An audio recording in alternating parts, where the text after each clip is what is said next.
Welcome to Movie Mavericks, a show where we talk smack about movies. That's still the tagline 4 episodes in. I don't know, we're just rolling with it.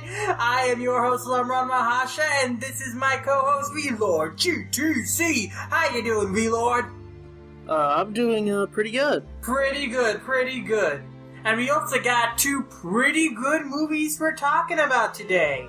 Well, one's not just pretty good, one's amazing! And it's an all-time classic, but we'll get to that. But the other one, I guess some would consider it amazing, considering it is nominated for the Oscars for Best Animated Feature. Guess which one it is? Which one are we talking about? Can you guess? Zootopia. No, that came out last year. We already saw it. Pretty great film, though. Kubo and the 2 Strings. We already talked about that on our first episode, the best movies of 2016. Kubo was my number 1 all-time favorite best movie of 2016. You should be watching it. You should go watch it. In fact, stop this podcast right now, put it on pause, and go watch Kubo and the 2 Strings, and then come back. I'll wait for you.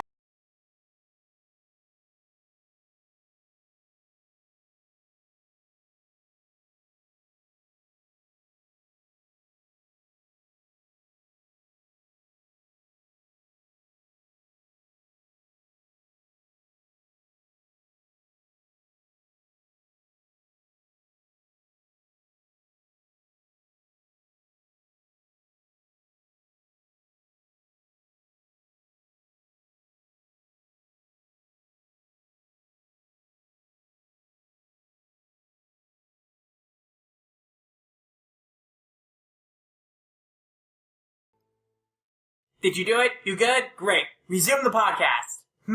What does that leave? Of course, the only animated film from Japan, anime, that was nominated for the Oscars. You mean Your Name? Yeah, that's right, Your Name. Now let's just wait a minute. Your Name wasn't nominated for the Oscars, now wasn't it? Yes, the now best-selling anime film of all time was not nominated for the Oscars. Horse crap. How the crap does that happen? I mean, regardless of how you feel about Makoto Shinkai films, it's the best-selling anime film of all time. It should have gotten nominated. Shenanigans. I call shenanigans, but sadly, no. We're not talking about Your Name. We're going to talk about the actual anime, well, sort of anime, not really anime, just kind of associated with It's a French-Japanese co-production. Yeah, but it's mostly on the French side. It's The Red Turtle, the film by Michael Dudok-de-Witt, who previously won the Academy Award for Best Short Animated Film in 2000 with his film Father and Daughter, which was, indeed, it's a very moving short film that I highly recommend. He's done many other short films before. That's mainly his filmography. But this is his first feature film, his first directorial debut on a feature film, which is pretty amazing because he's in his early 60s. So, wow, that's pretty cool for him. But, yes, so this is pretty interesting. His directorial debut for a feature, and it's a major co-production. There are a lot of studios involved. Of course, the big name that anime fans are going to know will be Studio Ghibli. But, of course, there's Prima Linea involved, Why Not involved, Wild Bunch involved, CN4 Productions involved, Art France Cinema involved, Bell Vision involved. Like, bunch of studios were involved in this, and in the US, this is being distributed by Sony Pictures Classics. I mean, the main 2 studios, though, are Wild Bunch and Ghibli. And apparently this film came about because Hayao Miyazaki was shown the film Father and Daughter, and then he wanted to seek out Michael Dudok-de-Witt and approach him with the prospect of co-producing a film. Which is strange, because Miyazaki wasn't involved with this film, though. Yeah, but he got the ball rolling. And so he got, like, Wild Bunch to approach Dudok-de-Witt and convince him to do the project that Ghibli and Wild Bunch had been thinking up on. And so he wrote the screenplay. He co-wrote it with Pascal Ferrand. And so, like, he was in charge of the project creatively from there on. But he Dudok DeWitt got involved because Ghibli really liked Father and Daughter and wanted to collab with him. Wanted to get Ghibli to collab with Wild Bunch. So, pretty interesting. So, yeah, Red Turtle. Every year, the Oscars always throw a bone to a more adult, out there for an animated feature, it feels. I mean, what was last year's? Last year's? I think I'd have to look that up. I remember in the year it got released, Chico and Rita was a nominee, I think. Yeah. Last year was Anomalisa. Oh, yeah. And When Marnie Was There was also nominated. And Inside Out was. Yeah, Inside Out won. Yeah. Huh. Of course, Inside Out won. Maybe When Marnie Was There should have won. I don't know. Inside Out was great. But, Pixar, Disney, they're gonna win, basically. Like, this year is probably gonna be Zootopia, I think. Which, honestly, Zootopia does not deserve to win at all.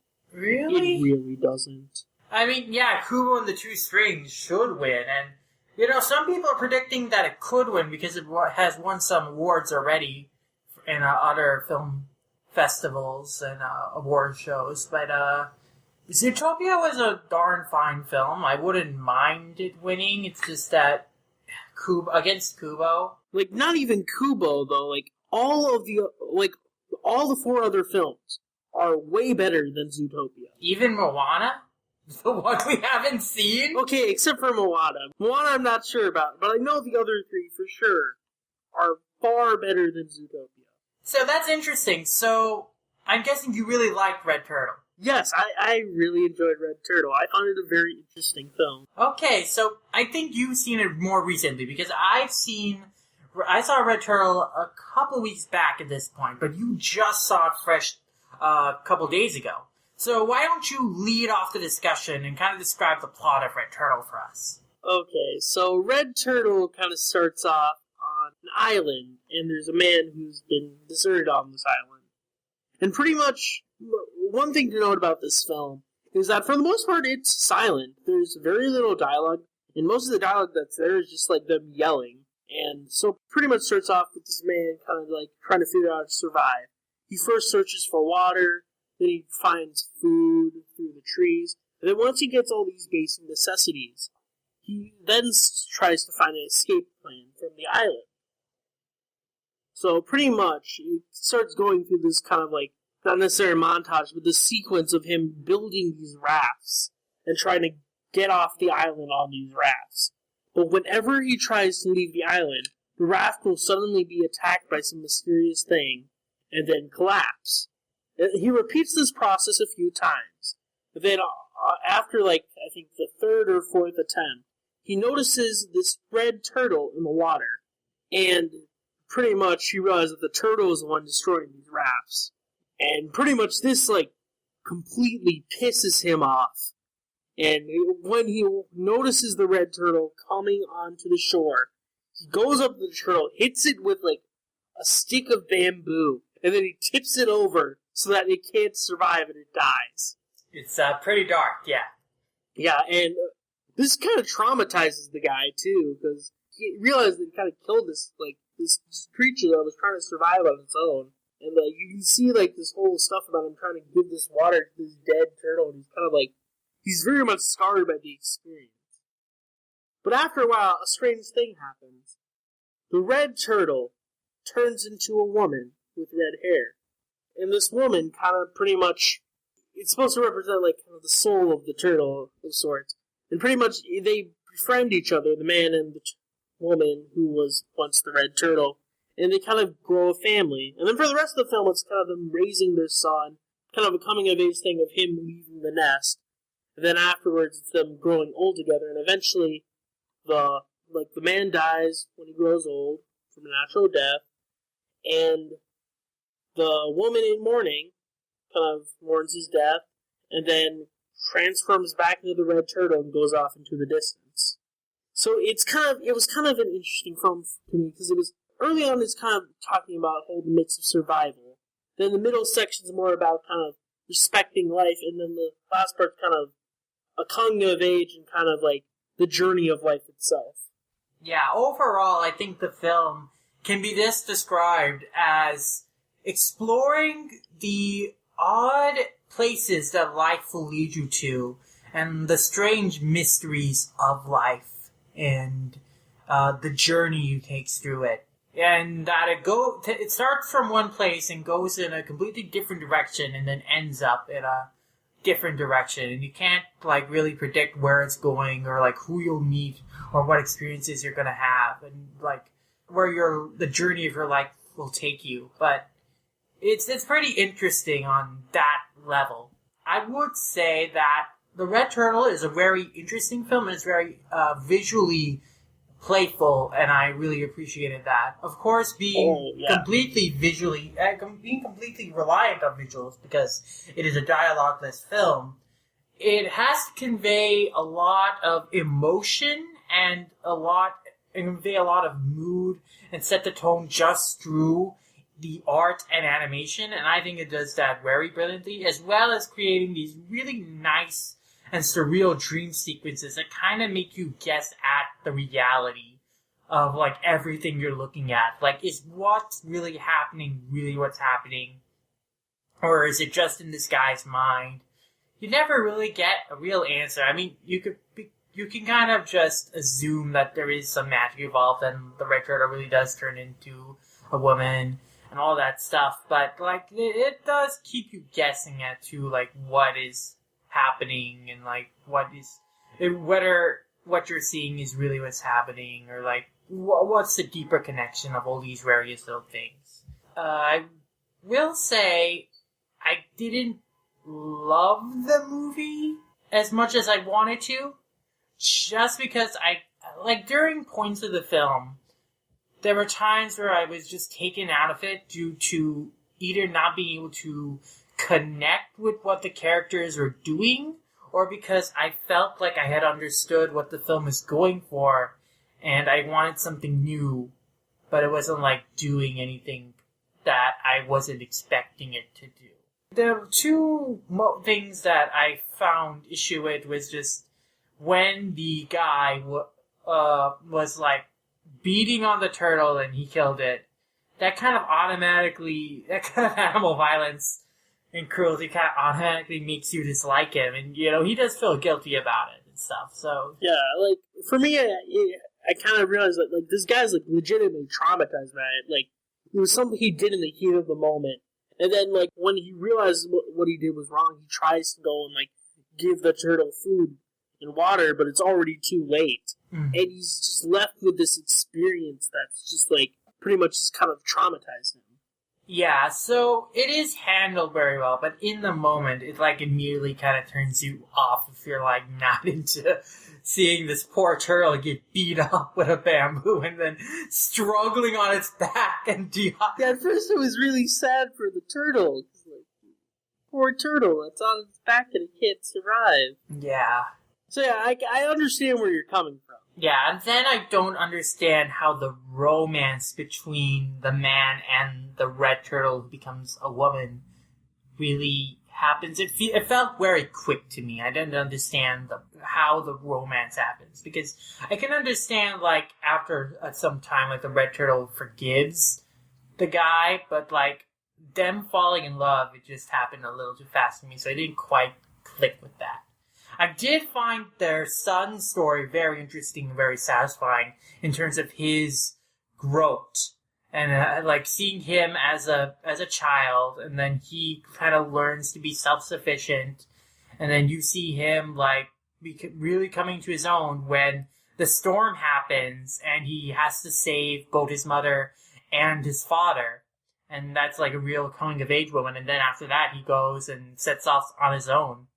And so I really liked that mini story in the film a lot. I think if I were to criticize this film, it's probably for the fact that it's pretty much covering several themes instead of focusing on a singular one. Yeah, this is a film about themes and emotion, not so much about logic and plot or even characters. So you're not going to get a whole lot of explanations for why things happen or how things happen, but it's all about the emotions and all about exploring this overlying idea about the journey of life and where it takes you, and then in the case of the kid, like coming into one's own and setting off and to adulthood, all of that stuff. So, like, the film has really strong, like, central underlying narrative and theme to it,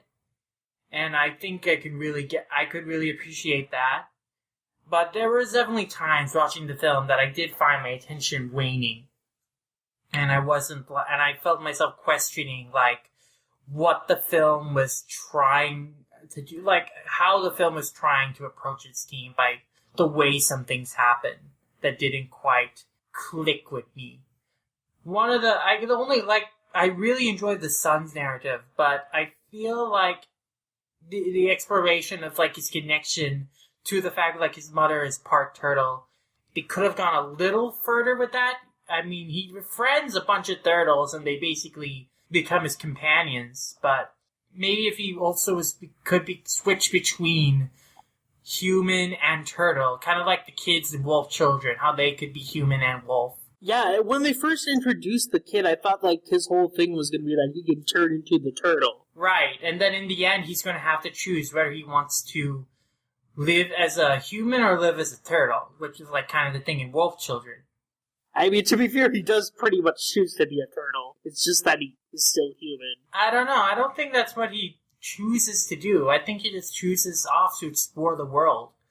Yeah, actually, that makes more sense. Mm-hmm. Yeah, I mean, it's clear that he's influenced by his, like, turtle genetics, though, because they, like, always, like, throughout the film, they're emphasizing how he swims exactly like the turtles. Yeah.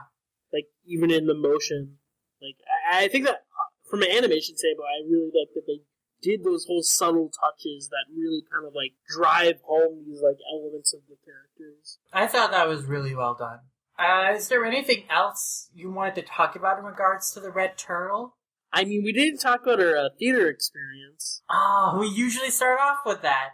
Well, yeah. To be honest, the theater experience I had was rather dull, because it wasn't a full theater, and the people who were there, I think there were a few, like, families, like a few parents who brought their kids, but mostly it was, like, people who are just film lovers. Yeah, I mean, for me, like, my theater was mainly full of kind of older people as well, but I'd say the theater itself was about 3/4 full, since I went to, like, a night showing on a weekend.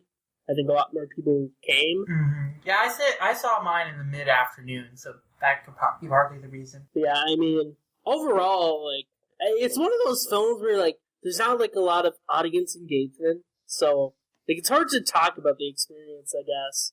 Because for most of the film, you're just kind of silent, like, paying attention to the screen, and kind of, like, trying to take in everything that's coming from the visuals. Yeah, I mean, it's basically a dialogueless film. You really do have to pay attention to everything that's happening on screen.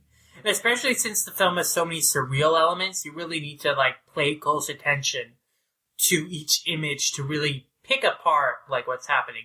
And as well you should, because the backgrounds in this film are absolutely gorgeous. Every frame of this film is just so beautiful looking. Oh yeah, I mean this film is absolutely beautiful.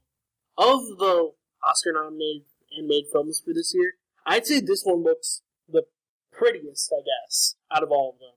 I think without a doubt, like no comparison.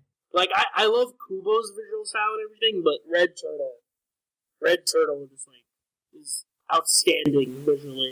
It's like a real feast for the eyes. It's definitely hard to describe that just on this audio podcast. I mean, I'm sure it's still Red Turtle is still screening in a bunch of states around the U.S. So if there's one near you, I highly recommend that you go see this movie, because if anything, the visuals alone are worth seeing it for because of just how beautiful it looks.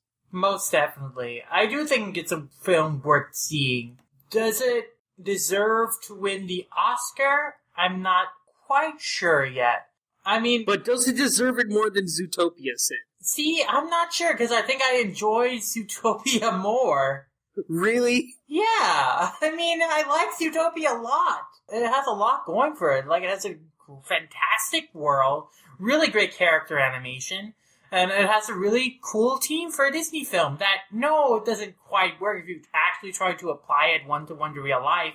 But, like, in the context of what it's trying to do and in its world, it is really interesting and it's, like, really cool to kind of see being explored in a kids' movie. So I really had a lot to appreciate about Zootopia. Like, the thing with Zootopia for me is, like, I liked Zootopia. I thought it was a fun film. But at the same time, I don't think it deserves an Oscar. And it kind of hurts me that it's going to win an Oscar regardless of the quality of these other films, simply because it's Disney. And that's kind of annoying, because then you're pretty much ignoring the merits of the other films. And I'd say, like, in terms of overall theme, My Life as Zucchini, Red Turtle, and Kubo all do that a lot better. They convey their themes a lot stronger. Yeah, I mean, I'm going to be disappointed if Zootopia wins this year, but it's at least going to be better than the year that Frozen beat The Wind Rises. Ugh. That kills me inside every time I think about it. Yeah, but before we go off on more tangents, is that all we had to say on Red Turtle? I think so. Yeah, Red Turtle was a very interesting film, and definitely a deserving Oscar Best Animated Feature nominee. I definitely recommend you go see it if it's playing in a theater near you, because just on the grounds of the visuals alone, it is beautiful. A definite treat for animation lovers. Yeah, definitely go see this. It's beautiful.